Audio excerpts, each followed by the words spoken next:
Day two, and in the last few hours we've seen prosecutors from the House of Representatives, or also known as the House managers, giving their arguments. And bear in mind, these prosecutors are actually representatives from the House of Representatives assuming these roles while the trial is playing out. Now, Adam Schiff, to give him his title during this trial, is the lead impeachment manager. Let's have a listen to him.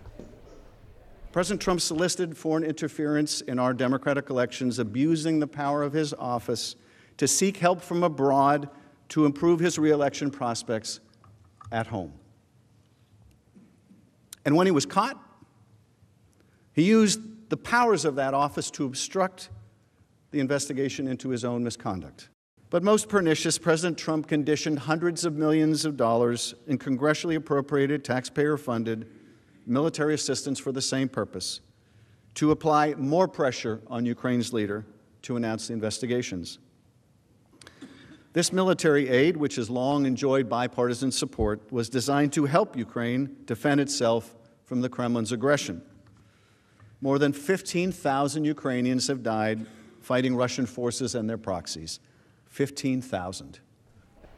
Well, Adam Schiff is one of the 7 prosecutors in this trial. They're, in fact, as I was saying, Democratic members of the House of Representatives, as well as Mr. Schiff, who's the Intelligence Committee chairman. There's also the Judiciary Committee chairman, Jerry Nadler. Both of them frequently criticized Donald Trump. Both are frequently criticized by the president. And here's another example from Davos today. Gerald Nadler, I've known him a long time. He's a sleazebag. Everybody knows that. Well, the president's defense in this trial includes a range of figures, some unknown, some very well known. Let's start with Ken Starr. He was the special prosecutor who drove the impeachment process during Bill Clinton's presidency. You can see a picture of him 20 years ago. This is him giving a press conference at the time in the late 90s. These days, Ken Starr is also, as you were seeing, a regular contributor to Fox News. Another figure, Larry Kudlow, was also a Fox commentator. Now he's a White House economic advisor. Also in President Trump's legal team for this trial is Alan Dershowitz. He became a celebrity in the 90s when he successfully defended O.J. Simpson, big sports star, against murder charges. He also, later on, defended the billionaire paedophile Jeffrey Epstein when he was facing multiple charges of soliciting and trafficking underage girls. Now, Jeffrey Epstein served 13 months under house arrest after a plea deal, and Mr. Dershowitz was involved in negotiating that. That plea deal was agreed with another figure, Alex Acosta, who was a US attorney in Florida at the time, but much later he became the transport secretary in Donald Trump's administration. There's also a connection between Donald Trump and Jeffrey Epstein. They knew each other for years. Here they are at a party in the 90s. Epstein took his life while in custody last year as he faced a range of charges, and also that plea deal in Florida was deemed illegal by a federal judge. Now, back to Alex Acosta, because much more recently he had to resign as transport secretary because of his role in that Epstein plea deal. Donald Trump, though, as we've been discussing, is now turning to Alan Dershowitz, who was on the other side of that plea deal. Also in Mr. Trump's team, White House counsel Pat Cipollone and Donald Trump's personal lawyer, Jay Sekulow. They're going to head the president's legal team, although if we're realistic, probably Ken Starr and Alan Dershowitz are going to be the marquee names and may well steal quite a lot of the limelight. We'll see in the coming days. Now, the Senate spent 13 hours yesterday debating the ground rules for the trial. It was eventually agreed that each side will be given up to 24 hours to lay out their opening arguments. Those 24 hours each will stretch across 3 days. Mitch McConnell is a key figure in this story. He's the most senior Republican in the Senate. He'd hoped to do the whole thing in 2 days, but the Democrats pushed for more. He agreed and granted 3. The greater disagreement, though, is on the issue of whether to call witnesses, and there is no agreement on that yet. Here's the Democratic leader in the Senate, Chuck Schumer. The fact that McConnell had to change his resolution showed that Republicans can make this trial more fair if they want to. It's not a question of ability. They can, if they want. It's a question of conscience. Senate Republicans have the power in their hands to make it a fair trial. Will they use it when it matters? The next real test will come after Q&A, when we revisit the issue of witnesses and documents. Let's bring in the BBC's Anthony Circa in Washington, D.C. Hi, Anthony. Where have we got to? Well, we're at a break after more than 3 hours of opening statements by Adam Schiff. I guess 2.5 hours of opening statements by Adam Schiff, the lead impeachment manager. Mitch McConnell, the Senate Majority Leader, called a brief recess. Adam Schiff was about to hand it over to the rest of his impeachment management team, although he had essentially laid out the big picture groundwork of this case against Donald Trump. I think what you're going to see for the rest of the day going on in the evening is more specific focus on each individual charge and components of that being raised by members of the team that Nancy Pelosi appointed, and they'll each have their own briefs, and I think we'll just be ticking through them. Expect more of the same, more videotape of testimony before the House of Representatives, videotape of Donald Trump himself speaking publicly, and any other documents that the House, as part of their investigation, had managed to get their hands on. No, I don't mean to undercut the plans of anyone who's planning to watch back all 2.5 hours of Adam Schiff, but did he tell us anything he hasn't told us before? No, it was if you've been following this and you followed those House impeachment hearings with the series of witnesses from the administration and other sources coming forward to testify, what Adam Schiff went over was essentially what you had heard then. He mixed it in with some grandiose language, quoting Alexander Hamilton and other members of the founding fathers of the United States, and citations of the Constitution and law. But in a sense, he was repeating and restating the case as a whole. I mean, you got to remember, a lot of this we found about in bits and pieces, and testimony came here and there, and there were revelations all along the way over the past couple of months. What Adam Schiff was doing was trying his best to package it all up and put it before the senators and really before the public watching at home to make his case against the president.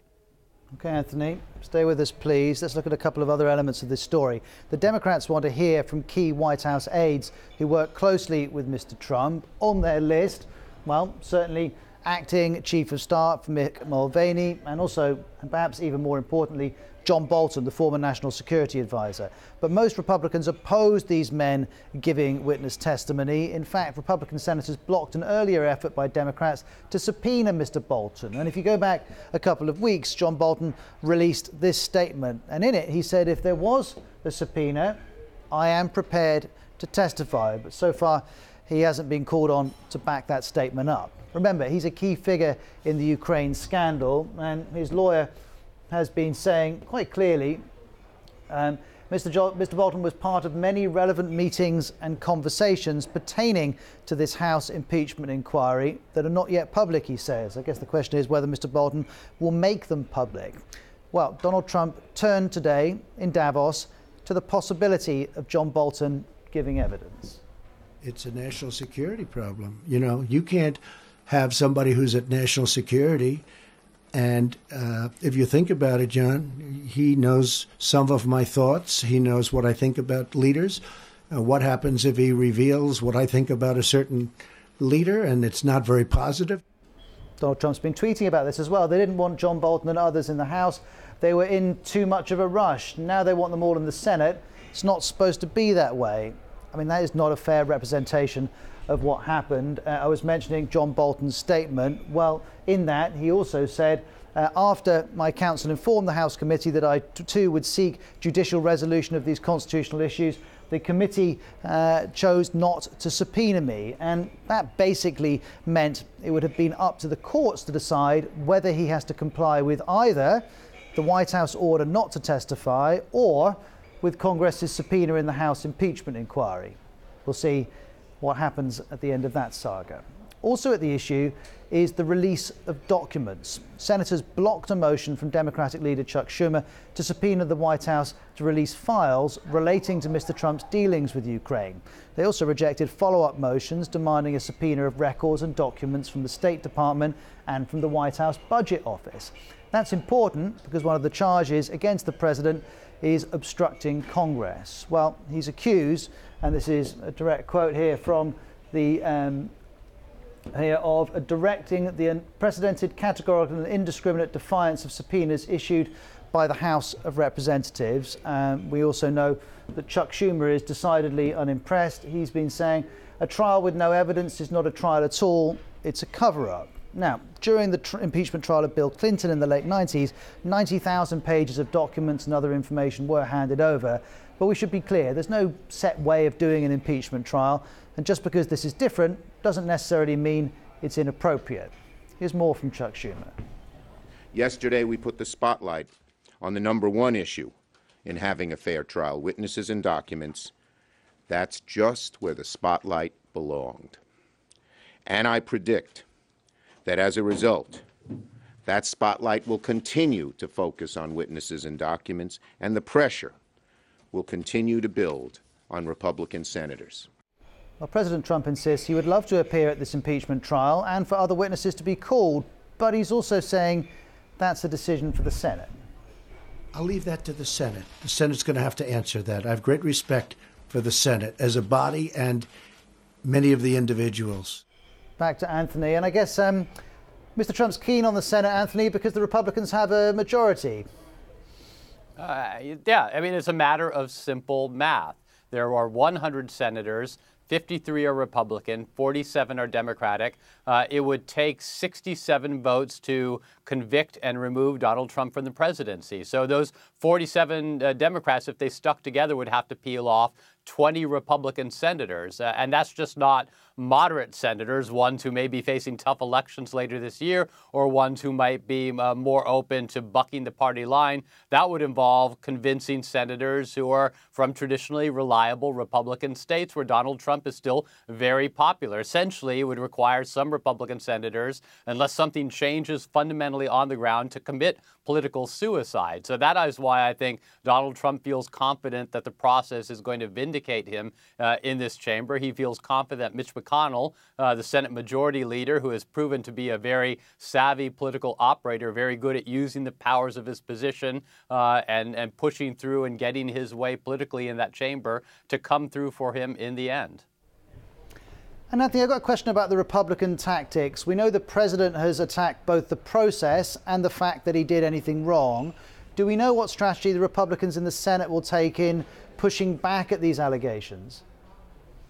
Well, you know, at least for the initial phase, the Republicans in the Senate don't have to do anything. They can largely keep silent. You've seen some of them take to press conferences. Lindsey Graham, before the hearing today, the beginning of the arguments today, had a press conference where he spoke to the press, and he was very adamant in defending the president. Said that the proceedings in the House, as you had mentioned before, were rushed, that they were not thorough, that the framework of evidence that they put together was not sufficient, which is why they're trying to get new witnesses and subpoena new documents on the Senate side. And he thinks that this entire thing should be over as quickly as possible, that the Democrats aren't making their case. But I think there are other Republicans who may be perfectly happy to keep their mouths shut, to vote to acquit the president, and then hope all of this goes away so they can focus on other things.